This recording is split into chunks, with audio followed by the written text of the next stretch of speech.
Bonjour chers frères et sœurs, j'espère que vous allez bien.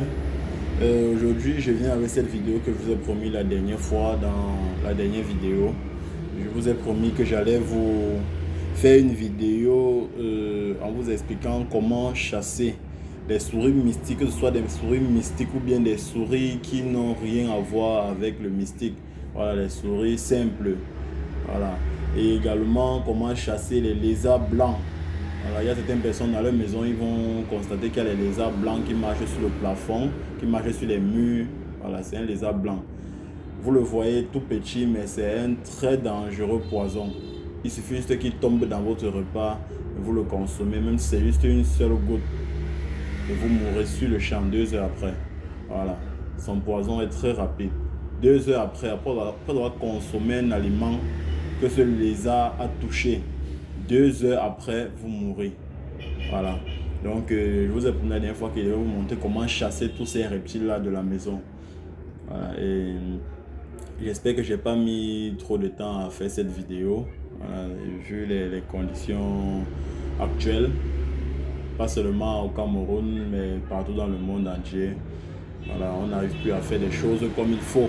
Tout part au ralenti. Voilà, les choses ne vont plus vite comme il faut. Mais comme j'ai promis, j'ai tenu à respecter ma promesse. Voilà. Donc, sachez que la souris dans la maison, généralement, n'est pas au départ une souris mystique envoyée par des mauvais esprits.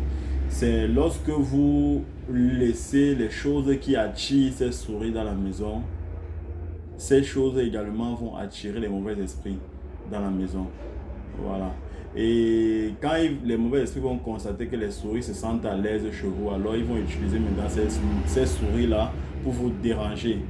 On peut dire au départ, tous les animaux ne sont pas des animaux mystiques, y compris l'hibou, y compris le serpent. Parce que beaucoup de personnes, lorsqu'ils voient l'hibou, ils pensent directement au sorcier. Lorsqu'ils voient le serpent, ils pensent directement au sorcier. Non, c'est tout simplement parce que ces animaux-là, qu'on utilise pour faire du mal, ont certaines capacités que d'autres n'ont pas. Par exemple, l'hibou. L'hibou marche beaucoup plus dans la nuit. Voilà pourquoi les mauvais esprits vont utiliser l'hibou pour aller faire du mal aux gens dans la nuit. Parce que nous, les gens simples, on dort et les mauvais esprits vont utiliser ces hiboux-là qui ont la capacité de marcher dans la nuit pour venir nous faire du mal pendant que nous sommes endormis. Voilà. Le serpent, par exemple, j'avais hier expliqué, le serpent, c'est un reptile qui a la capacité d'absorber très rapidement l'énergie d'un être humain. Voilà. Lorsqu'il est possédé mystiquement, il est capable d'absorber très rapidement votre énergie si vous ne vous défendez pas à temps. Donc, il est capable de vous hypnotiser et vous sucer vos énergies très rapidement. Voilà pourquoi les sorciers s'en servent.